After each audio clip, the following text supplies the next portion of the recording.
Hello mga kasari, Aling Tindera Vlogs here.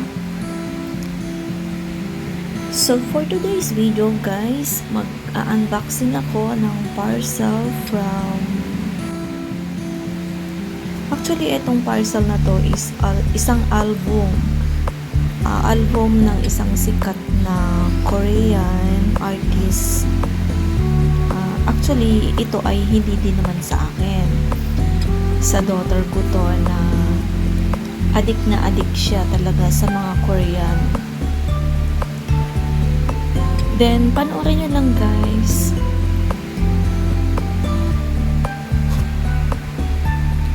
Sa mga hindi pa pala guys nakapag-subscribe sa aking channel, please like, comment, and subscribe.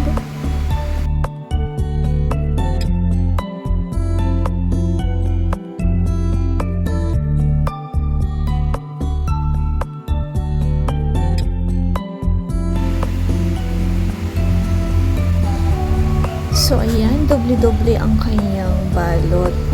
Talagang nakasecure.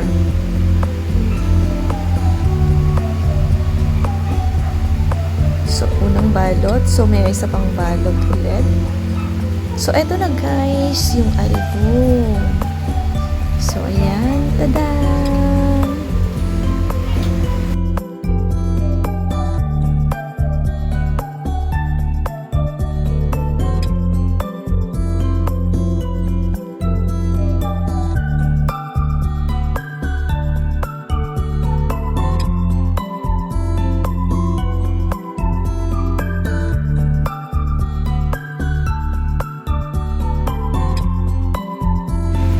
So, ito yung unang album. Ito may mga sticker nga siya na kasama. Yan, kilala nyo ba ito? Itong artist na singer na to. So, sa mga nakakakilala guys, please comment down below.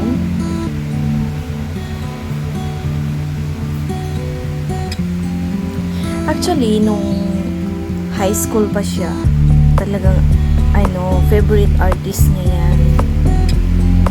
Then dati, since estudyante pa lang siya, syempre yung mga album na parang mga magazine, binibigyan siya ng mga ate niya o kaya yung mga ibang friend din dyan na alam nila na favorite artist niya yan, binibigyan siya ng album. So simula pa nung high school siya, meron na talaga siyang mga kinukolekta magazine ni etong artista na to. And then this year meron siyang dito sa Pilipinas. So ayun nga, hindi ako masyadong sure sa kwento niya kung kailan, kasi wala pa naman. Bibili talaga siya ng ticket para daw makanood siya ng concert. Yung concert guys, gaganapin siya doon sa yung Astrodome doon, somewhere in Bulacan, yung malaking Astrodome doon. And then etong album na to ay every sahod niya guys, talagang hinulog-hulugan niya, talagang binayaran niya. Tapos meron na din siyang naka-ready na light stick. Yung light stick manggagaling din siya sa ibang bansa na fully paid na rin niya. So, inaantay na lang niya kung kailan ilo-launch yung mga ticket para makapag-avail na din daw siya. So, ayun lang guys ang kwento nitong kahiligan niya sa sa pangungulekta ng ganito. Dahil sobrang love na love niya yung artista na ito. Actually guys, honestly magaling siyang kumanta. During high school days niya, sinasamahan ko siyang mag-audition. Kung saan yung mga may audition, tapos kumakanta siya ng mga Korean songs. Marunong siya. Then, since graduate siya ng tourism, magaling din siya sa mga Korean language. So, yung history ng Korea is alam niya. Marunong talaga siya.